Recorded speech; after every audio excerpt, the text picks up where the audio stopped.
नमस्कार। भारत के माननीय प्रधानमंत्री जी एवं गणमान्य अतिथिगण, वर्चुअल प्लेटफॉर्म के माध्यम से जुड़े सभी दर्शकगण, आप सभी का माननीय प्रधानमंत्री द्वारा ई रूपी के इस लॉन्च कार्यक्रम में हार्दिक स्वागत है। आज का दिन बहुत ही ऐतिहासिक है। हमारे साथ इस समय हजारों अस्पताल तथा देश दुनिया से कई हजार लोग जुड़ चुके हैं। सोशल मीडिया सहित सभी प्लेटफॉर्म्स के माध्यम से इस कार्यक्रम से जुड़े लोगों का हम स्वागत करते हैं।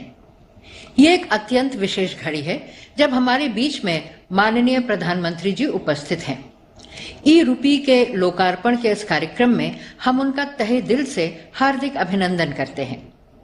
अब हमारा विनम्र निवेदन है कि राष्ट्रीय स्वास्थ्य प्राधिकरण के मुख्य कार्यकारी अधिकारी श्री राम सेवक शर्मा जी माननीय प्रधानमंत्री जी तथा अन्य अतिथियों का स्वागत करते हुए आज के समारोह के बारे में चंद शब्द कहें।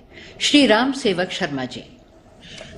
भारत के माननीय प्रधानमंत्री महोदय, राज्यों के महामहिम राज्यपालगण, माननीय वित्त मंत्री महोदया, माननीय स्वास्थ्य एवं परिवार कल्याण और रसायन एवं उर्वरक मंत्री महोदय, माननीय इलेक्ट्रॉनिक्स और सूचना प्रौद्योगिकी मंत्री, माननीय खाद्य और सार्वजनिक वितरण मंत्री, माननीय राज्य मंत्रीगण, केंद्र शासित प्रदेशों के माननीय उपराज्यपालगण, रिजर्व बैंक ऑफ इंडिया के माननीय गवर्नर साहब और अन्य अधिकारीगण, भारत सरकार के सचिवगण, राज्यों और केंद्र शासित प्रदेशों के मुख्य सचिवगण, एनपीसीआई के अधिकारीगण, बैंकों के सीएमडी, सीईओ एवं अन्य अधिकारीगण, प्रधानमंत्री जन आरोग्य योजना से जुड़े एवं अन्य अस्पताल प्रशासक और चिकित्सक, भारत एवं राज्य सरकार के अन्य अधिकारीगण, देवियों और सज्जनों, मैं ई रूपी के अनावरण के इस अवसर पर आप सभी का हार्दिक अभिनंदन करता हूं।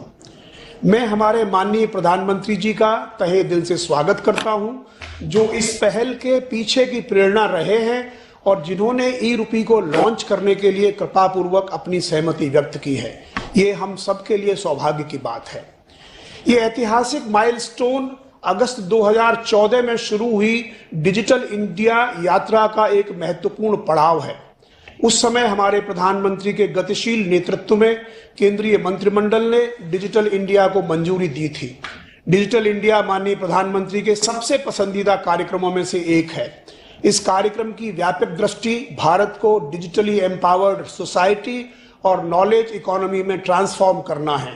इसके मुख्य आयामों में digital infrastructure as a utility to citizens, software and services on demand और डिजिटल एम्पावरमेंट ऑफ सिटीजन्स शामिल है। टेक्नोलॉजी के क्षेत्र में हमारे देश ने सभी मापदंडों पर ऊंची छलांग लगाई है। आंकड़े उसके गवाह हैं। आज देश में 129 करोड़ लोगों के पास आधार है। हमारे पास 120 करोड़ मोबाइल कनेक्शन और 78 करोड़ इंटरनेट यूजर्स हैं। जैम, जेएएम, ट्रिनिटी, जनधन, आधार और मोबाइल ने financial inclusion, direct benefit transfer और पेमेंट सिस्टम्स को ट्रांसफॉर्म कर दिया है। आज हमारे देश में 80% से अधिक वयस्कों के पास बैंक खाते हैं, जबकि यही आंकड़ा 2014 में मात्र 53% था।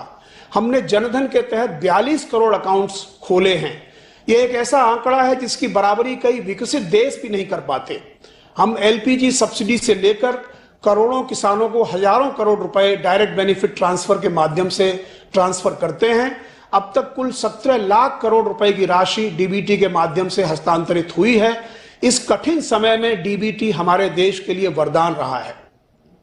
United payment system, unified payment system में वास्तव में डिजिटल भुगतान के क्षेत्र में क्रांतिकारी बदलाव किया है। यूपीआई भीम को हमारे माननीय प्रधानमंत्री जी द्वारा दिसंबर 2016 में लॉन्च किया गया था।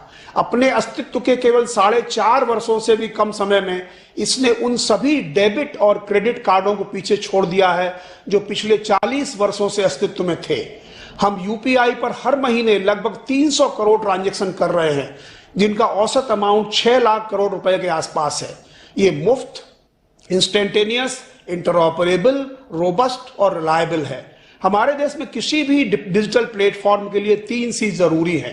पहला सी कॉस्ट, लागत, ये कम होनी चाहिए, मुफ्त हो तो और भी अच्छा। कन्वीनियंस, सुविधा और कॉन्फिडेंस, विश्वास। यूपीआई इन तीनों पैमानों पर खरा उतरता है। आज भारत में मनी ट्रांसफर एक फोन कॉल करने जितना आसान हो गया है। हमने अपने जन सामान्य की जरूरतों को ध्यान में रखते हुए कई डिजिटल प्रोडक्ट्स और